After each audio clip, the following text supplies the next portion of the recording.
Yun, magandang araw po sa inyong lahat, Luzon, Visayas, Mindanao, at sa mga kababayan nating OFW dyan. Sana po nasa mabuti kayong mga kalagayan sa mga oras na ito. Welcome po sa panibagong reaction video dito sa Makapili TV. Ngayon po ito yung pag-uusapan po natin ngayon, yung mabigat na statement na sinabi po ni Colonel Espinido. Ito po yung testigong hiniharap po ng mga bataan po ni Speaker Romualdez doon sa Quad Committee kung saan idinidiin nga nila si Pangulong Duterte at si Senator Bato de la Rosa. Ngayon, meron kasi siyang statement doon na sinabing ang PNP organization daw po ang isa sa pinaka biggest crime group dito sa Pilipinas. So, mabigat po yung binitawan yung statement na yun. At ito po, nag-react po ang PNP.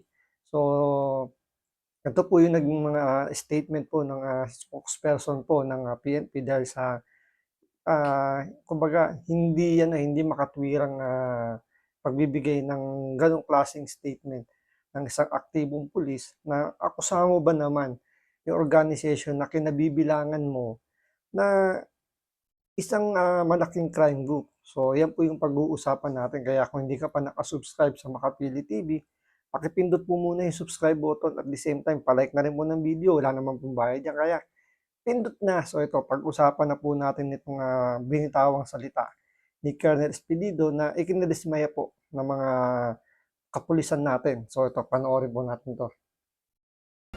Ang isang organized crime group ay binuo para sa isang purpose lamang.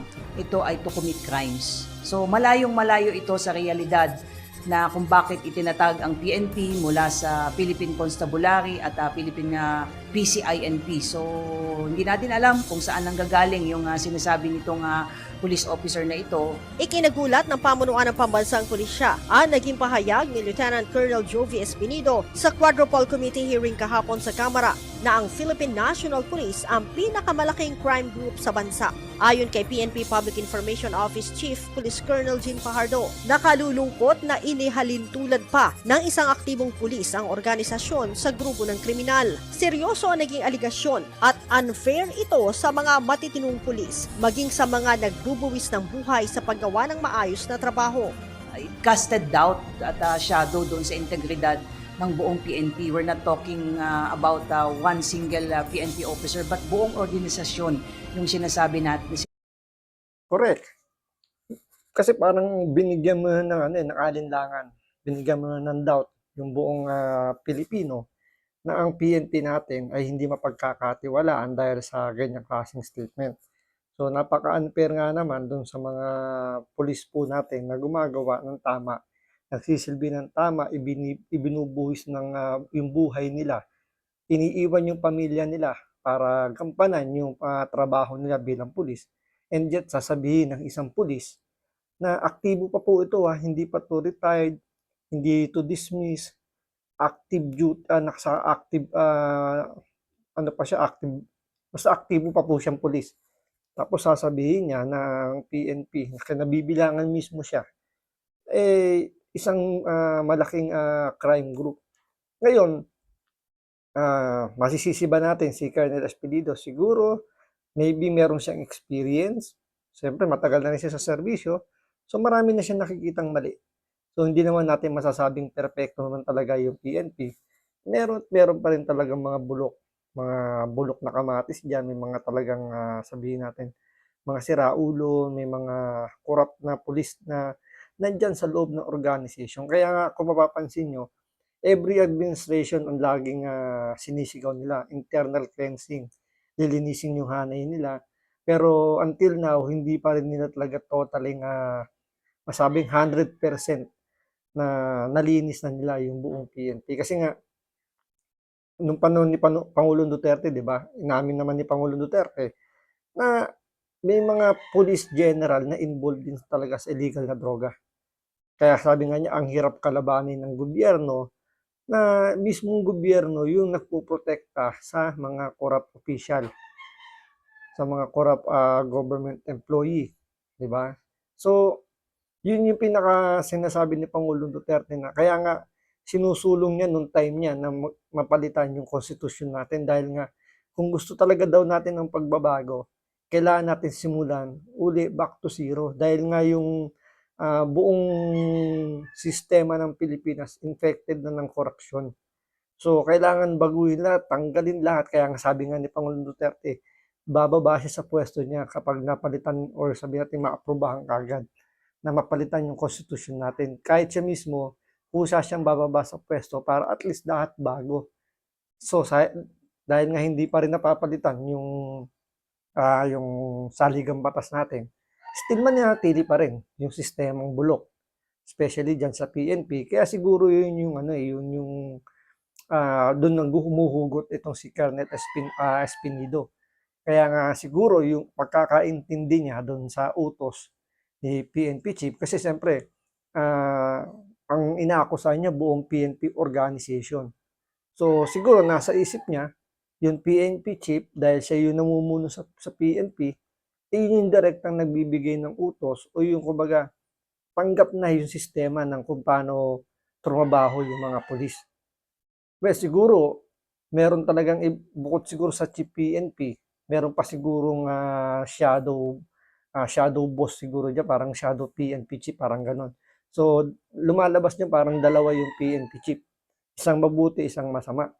So, siguro yung masamang PNP chief, yun yung kumbaga yung sistemang bulok yun na sinusundan niya at hindi nila masyadong na-recognize kung ano yung talagang direktiba nung isang maayos na pulis tulad nung kay PNP Chief Bato de la Rosa, kay Espinido rin naman ng galing na humingi nga ng tulong sa kanya. Kumpirmado naman, inamin naman ni Senator Bato de la Rosa na tinawagan nga niya itong si Espinido, tumihingi sila ng tulong dahil alam ni Bato de la Rosa noong time na yon, magaling na pulis no si Espinido.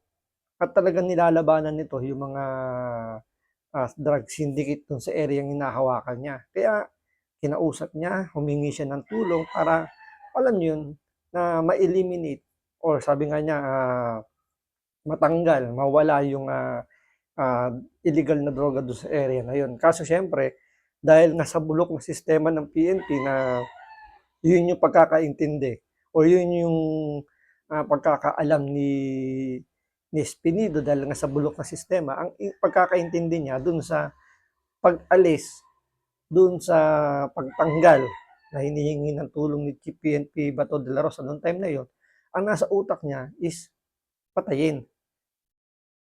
Dahil yun din daw yung pagkakaintindi ng mga pulis na pinamumunuan din ni Espinido. So, doon makikita natin na talagang kumbaga yung sistema ng PNP, hindi siya talagang solid na sabihin natin na nagkakaintindihan. Meron talagang sumasalungat. Siguro, nung mga time na yun, medyo baka may iba pang bumubulong kay Espinido na siyempre mas mataas ng rango sa kanya. So, below rank yung kay, baga mas bababang rango. So, mga sumunod kay Chief Bato de la Rosa, siyempre may mga sumusunod pa yun, parang may mga second in line, third in line, mga ganon. So, siyempre maraming mga generals na nakapila para maging chief PNP. Siguro, yun yung mga nagbibigay ng iba pang statement or ibang, sabihin natin, iba pang order doon kay Espinido, binabanggit lang siguro, o name drop, o sinasabi natin, ito ang utos ng chief PNP, i-eliminate yan. So, siguro, dahil nga naging practice na ng PNP, pag sinabing eliminate, or sabihin natin tanggalin, walisin, ang alam na kagad is tsugiin na kagad yung mga drug syndicate na yan. So, kaya nga medyo kung iisipin nyo, medyo malabo na yung statement na yon. Dahil kung dito nga lang sa pag-akusa ni Espinido na ang buong PNP organization is isang malaking crime group, pero hindi naman niya, kumbaga wala naman siyang naibigay na ebidensya, more on based on sa kanyang pagkakaintindi lang siguro. So hindi naman pwede nating yun, hindi yun kumbaga pagkakamali niya yun. Kasi hindi man lang niya i-verify, hindi man lang niya kinlarify kung ano yung pinaka essence ng order sa kanya. So, basta sa kanya, sa pagkakaintindi niya, is yun na kagad ang sinunod niya. So kung sa kanyang utak, ang ibig sabihin ng i-eliminate, tsugiin kaagad, itumba, hindi naman problema ng ano yun, kumbaga hindi naman kasalanan yun ng nagbigay ng order. Dahil kung ang nasa isip naman nung nagbigay ng order, hindi naman tsugiin, kundi hulihin at i-prosecute, dalhin sa kulungan, napakalayo po ng ano yun, ng kumbaga ng pagbibigay niya ng order. So talagang nagkaroon ng miscommunication or talagang sabihin natin baka meron talagang sinadya na kasi hindi natin alam eh. Dahil nga kumbaga investigasyon 'yan, kailangan alamin kung ano yung katotohanan. So dapat both party marinig yung explanation. Pero naglabas naman, although hindi naman humarap si Senator Bato de la Rosa diyan sa Quad Committee, pero nagbigay na siya ng statement na kung panonoorin niyo, mukhang may punto naman. Malaki yung punto doon ni Senator Bato de la Rosa na never naman niyang sinabi tsugiin yung yung order niya, 'di ba? Ang utos niya or humingi siya ng tulong para tulungan si Pangulong Duterte sa war on drugs na i-eliminate or alisin yung droga doon sa area ang hinahawakan ng Espinido. Pero yun nga, wala namang siyang naibigay din na ebidensya na talagang yun ang order sa kanya. Kumbaga, hindi naman malinaw yung naging order. Sabi nga ni Chief Bato de la Rosa, ang problema no nasa kanya. Kasi hindi naman niya direktang inutos na pagtutsugiin itong mga mga drug syndicate dun sa Leyte. Sabi niya kahapon. Nalulungkot tayo dahil maraming pulis na seryoso at tatapat sa kanilang tungkulin, maraming nagbuwis ng buhay at nakakalungkot na yung buong organisasyon ang ika nga ay binigyan niya ng ganitong ika nga label. Gayunman, sinabi ni Colonel Fajardo na dapat na ituring ng mga pulis na hamon ang mga naging pahayag ni Espinido upang mas paghusayin pa ang kanilang mga trabaho. Dito parang nasunog pa nga rito yung Quad Committee imbis na alam nyo na mapaganda yung image ng PNP under Marcos administration. Parang mas lalo pang nabahiran ng, alam nyo, yung integrity ng PNP. Mas parang, alam nyo, yung nasimulan ng buuin uli na maging solid, maging respected na organization. Dahil dun sa naging hearing na ginawa ng Quad Committee na hindi man lang nila, kumbaga hindi man lang nila, tag dito, hindi nila, ano yung kumbaga hindi nila inayos, hindi nila kinlarify kung ano ba yung ibig sabihin dun ni Espinido. So nagkaroon na ng ano, ng alinlangan. So kumbaga yung integrity ng PNP ngayong panahon ngayong administrasyon is parang nalagyan ng anay sa loob. So, kumbaga hindi na ganun katibay dahil napasukan ng isang statement lang galing pa mismo sa isang active police na ang PNP nga daw isang malaking crime group. So, hindi naging maingat doon yung ano, yung komite na humahawak noon. Dahil kumbaga imbis na makatulong yun, mas lalong alam niyo mas lalong nagkaroon ng kulay lalo na yung nangyayari ngayon sa KOJC kung saan 'di ba parang sinasabi nga nila na marami ng human rights violation ang nangyayari doon sa compound ng KOJC sa Davao. Tapos sasabihin ngayon ni Espinido na malaking crime group yung PNP. So parang nagko-collaborate ngayon yung iniisip ngayon ng mga taong bayan na talaga yung PNP natin ngayon is lumalagpas na sa kanilang limit. So parang lumalabas dito na nagagamit talaga yung PNPs para sa mga maling gawain. Tulad nung ito nga, human rights violation na sinasabi na pinatutupad ngayon ng Marcos administration. So parang nagagamit na para sa silent martial law. Kasi yun yung feeling ngayon ng mga taga Davao ngayon, especially dun sa may compound ng KOJC na meron ng meron ng martial law, na silent martial law dahil hindi na nga kinikilala ng PNP yung utos ng korte, yung human rights ng mga nakatira doon sa KOJC. So, nababahiran na ngayon yung integrity ng PNP. So, ano kaya yung magiging ano rito, ano kaya magiging, kumbaga ano yung magiging indikasyon, ano yung magiging tingin ngayon, paano nila babawiin ngayon ng PNP yung integridad na iniingatan nilang inaayos, ngayon ginigiba ng mismong pulis na aktibo pa sa serbisyo. Baho. This should serve as a challenge to everyone, to us na sa loob ng PNP na para mas lalong pag-ibayuhin at paigtingin yung aming mga trabaho para ipakilala at ipakita sa ating mga mamamayan na seryoso tayo sa ginagawa nating paglilinis sa ating hanay. Yung ating internal disciplinary mechanism ay tuloy-tuloy. Nauna nang sinabi ni Interior and Local Government Secretary Benhar Abalos na pag-upo pa lamang sa pwesto ng Marcos administration ay nagsagawa na sila ng internal cleansing sa hanay ng PNP. Basta ako sinabi ko, panahon namin, ganito ginawa namin, pag-upo ng ating mahal na Pangulo, talagang yan ang inano niya, cleansing kaagad. In fact, makita niyo ang aming sincerity rito, talagang pinag-resign lahat ng generals and colonels. Mabigat yun hindi Dito talagang alam mo yung mga statement ni Abalos, although totoo naman yung sinasabi niya, pero parang lahat inangkin na yung yung credit pagdating sa internal cleansing ng PNP. So lahat naman ng administrasyon na dumaan, mga nakalipas, yan din naman yung nila yan din naman yung naging statement na laging may internal cleansing. So ang nangyari lang dito, parang kinopy lang din nila yung nangyari nung past administration kay Duterte, di ba, na kinakastigo nga ni Pangulong Duterte yung mga general. So dito naman, ang ginawa naman dito sa Marcos administration, although maganda rin naman yung ginawa nila, pero hindi naman nila napatupad ng, sabi natin, 100% kasi merong mga nag-o-object ng mga pinag-resign nila. Siyempre kasi yung pag-resign naman, hindi naman yung pwedeng puwersahin.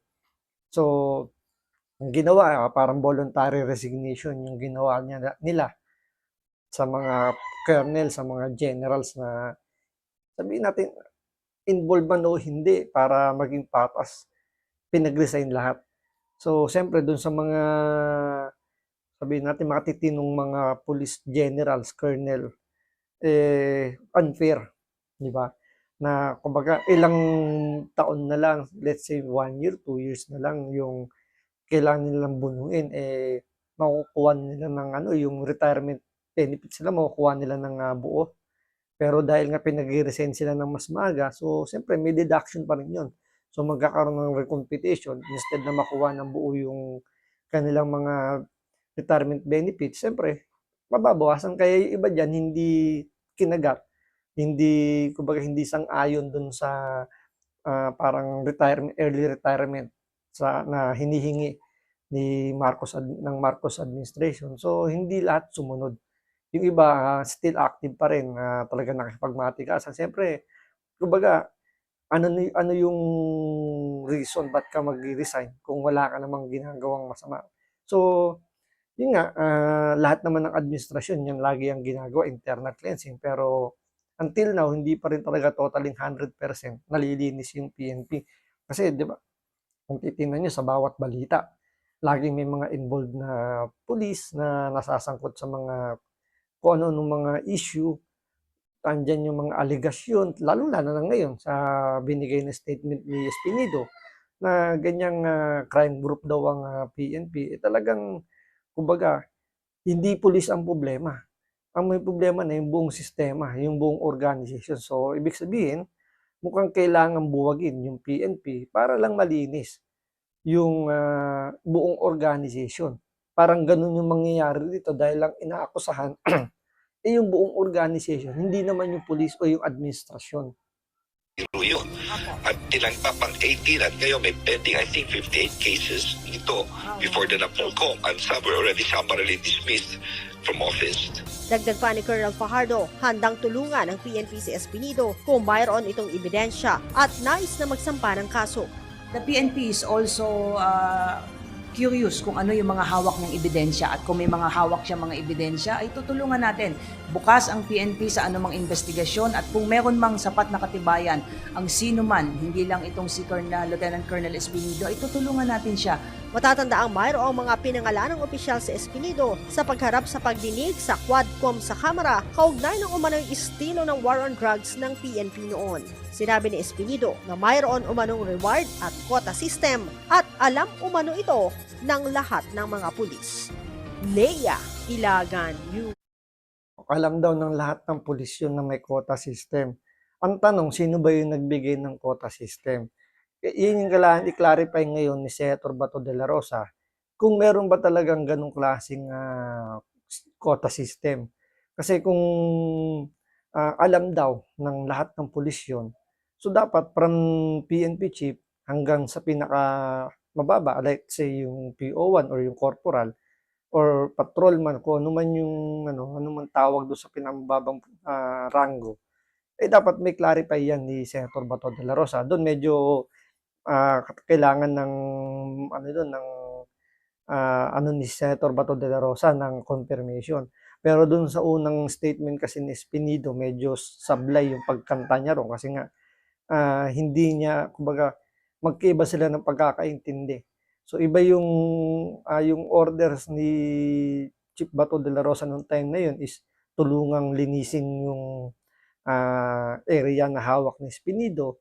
Ang pagkakaintindi naman ni Espinido, pag sinabing linisin daw, itsugiin daw lahat ng mga involved sa illegal na droga. So doon nagkaroon ng problema. Ang problema doon is yung gumalaw ng alanganin yung mga inutusan ni Chief PNP Bato de la Rosa na hindi naaayon sa, kasi may pronouncement naman si Pangulong Duterte.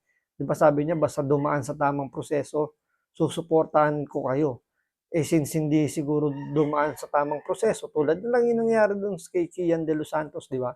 Hindi sumunod sa protocol yung mga pulis na yun. Ang ending, nakakulong silang ngayon nakakulong na sila. So, hinatulan silang guilty. So, dun sa nangyari sa hawak na area ng Espinido, hindi natin alam kung may nakulong bang pulis doon dahil wala naman tayong update. Pero kung titingnan naman natin, wala tayong naririnig na balita. So, it means walang nagreklamo. So, walang complainant. So, ibig sabihin, gusto ng tao or natuwa yung mga tao doon na yung mga may involved sa droga is nagkandawala na. So doon natin makikita dahil kumbaga doon nagdidiwang yung mga tao na nawala yung mga yung mga may involved sa droga. So hindi na importante sa mga Pilipino kung tama ba o mali yung prosesong ginawa ng PNP. Ang mas iniisip na lang ng mga Pilipino nawala na yung mga salot ng lipunan, di ba? So kahit naman sinong taningin mong Pilipino, ano ba yung mas gugustuhin mo? Yung nawala yung mga involved sa droga o yung mawawala yung mga inosenteng Pilipino, 'di ba? Yun lang naman yung pagtatalunan doon Siyempre, mas gugustuhin ng Pilipino na mawala yung mga gumagawa ng hindi maganda, especially itong mga involved sa illegal na droga. So, abangan natin sa mga susunod na na Quad Committee hearing kung sino-sino pa yung mga testigong ilalabas nitong mga bata ni Speaker Romualdez. So, abangan natin yan. So, hanggang dito lang po muna. Maraming salamat sa panonood. Ingat po kayo lagi. God bless.